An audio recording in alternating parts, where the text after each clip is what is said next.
What is up guys, Johnny Chase here, and welcome back to the club, and today we're going to talk about rivalries. So over the years there have been many rivalries based on intellectual properties. You've got on one hand WWE, and on this hand WCW. On this hand you've got Pepsi, this hand Coca-Cola, this hand you've got Marvel, and on this hand DC. But I think in the realm of video games, no rivalry beats out anyone than Nintendo and Sega. You either had an NES or you had a Genesis, or you had a Super Nintendo or a Genesis with some extra add-ons. Now back in the day, companies did not play very well with each other when it came to their exclusivity. But did you know that Sega actually licensed out some of their properties to Nintendo? Yes, there's a few NES games that are out there that are actually Sega games, and I want to talk about 5 of them today. So let me first start off by saying that Sega did not develop any of these games. They just farmed out the licenses to other developers to produce games for the NES.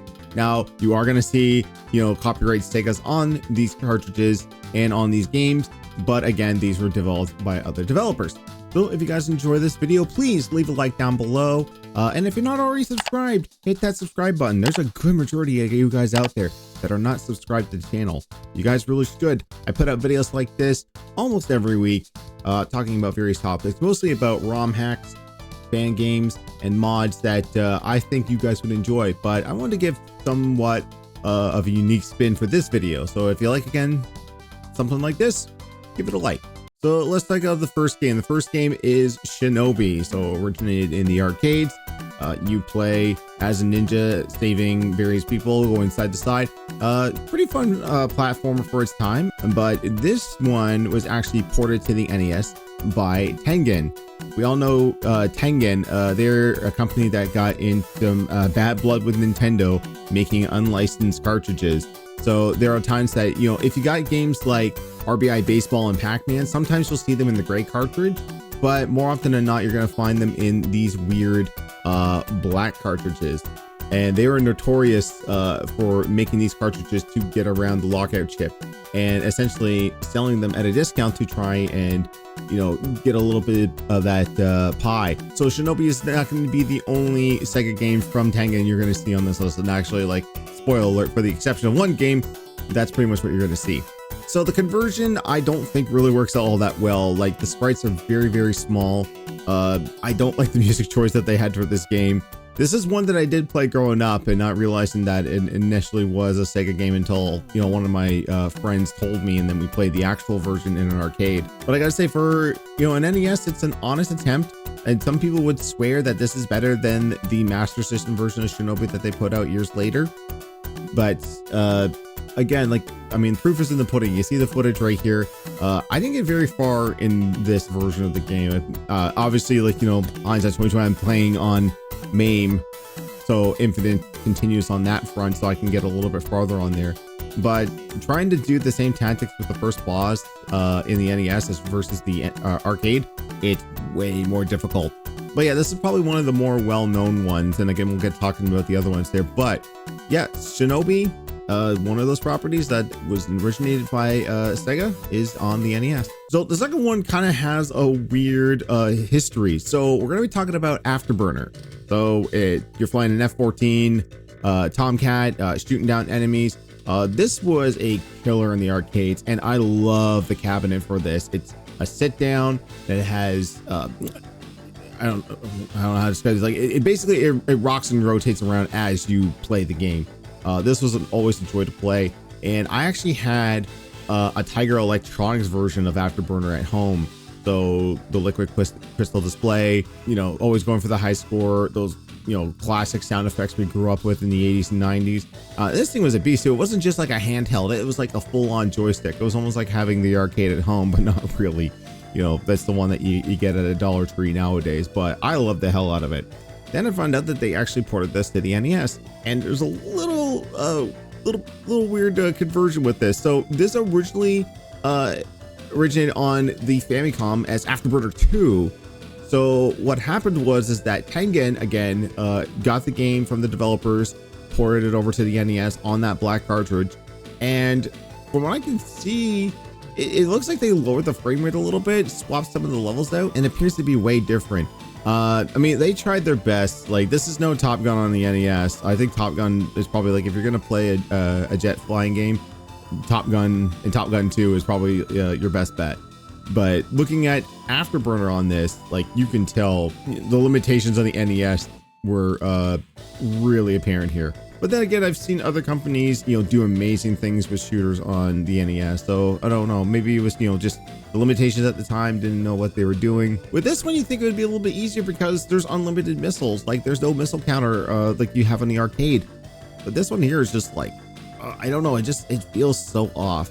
It's not one I would recommend. But again, like, we're not here to really tell you games to check out. I'm just here to let you know about 5 Sega games that are on the NES, and I mean, this was one of them. So again, Tengen bringing another Sega classic to the NES in Afterburner.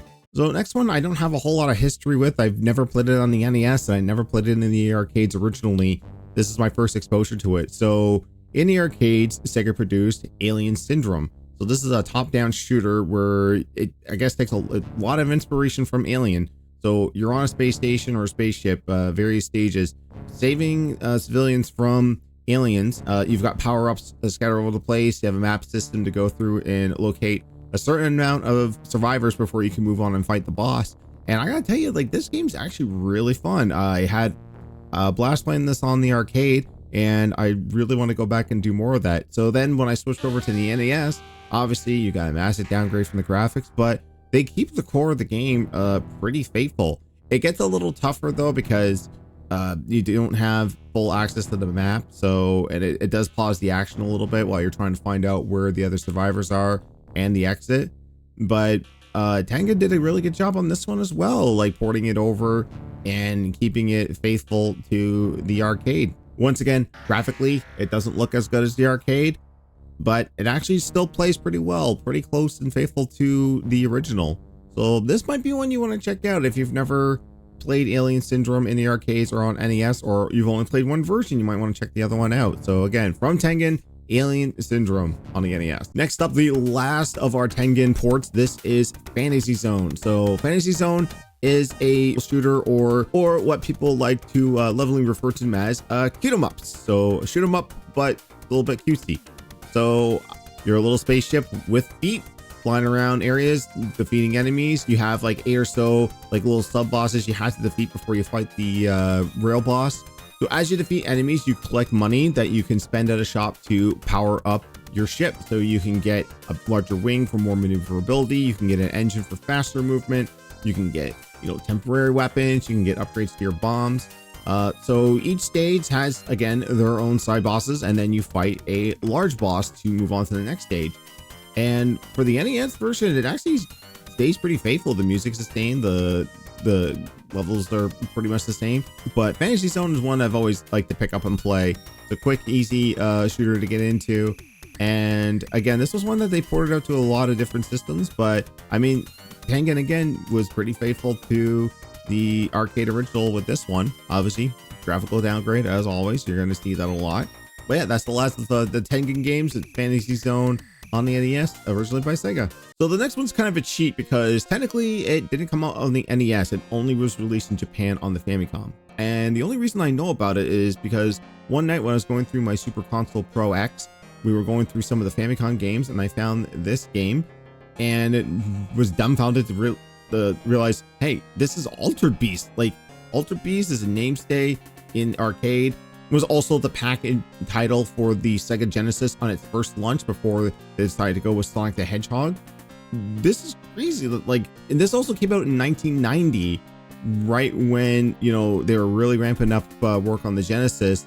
You didn't think that they were going to license something like Altered Beast out to the NES or to Nintendo themselves. Now, they managed to keep a lot of stuff in there, but because it's the 2-button controller instead of a 3-button controller, you don't have a dedicated jump button, so you actually have to hit up to jump in this game. We'll say again, the graphics did take quite a bit of a hit, even from transferring from the arcade to Genesis to NES. The sprite work is very, very, very small.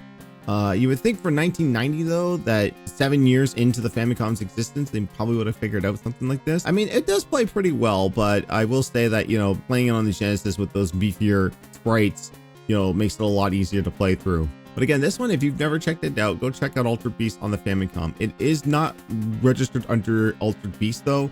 I'm not even going to try and pronounce it. Editor me, put the name of the Japanese title there and pronounce it yourself. I can't pronounce it. I'm not even going to attempt to. But again, here's another Sega license that they farmed out to a Nintendo developer, and we've got Altered Beast on the Famicom. So folks, that was 5 games licensed by Sega to be used on the NES. Now, I think right after Altered Beast, they really didn't do any other Sega properties, well, Sega owned properties on the NES. I mean, it wasn't until Sega closed as a hardware developer back in 2001, 2002, and then started producing games for Xbox and Nintendo. So like on the Xbox side, you had, you know, Jet Set Radio Future, Sega GT, and then on Nintendo side, we started getting Dreamcast ports of Sonic Adventure 1 and 2, and we got original titles like Billy Hatcher and the Giant Egg. So again, folks, if you like the content, please give it a like. Leave a comment down below if you think I've missed any. I know there's a couple of games that were on the Famicom that I couldn't get to, but if there's any other like similar things like big developers producing games on rival companies' consoles, let me know and maybe I'll cover that. But till then, guys, I'm Johnny Chase and I got more games to play. I'll see you in the next one. Take care.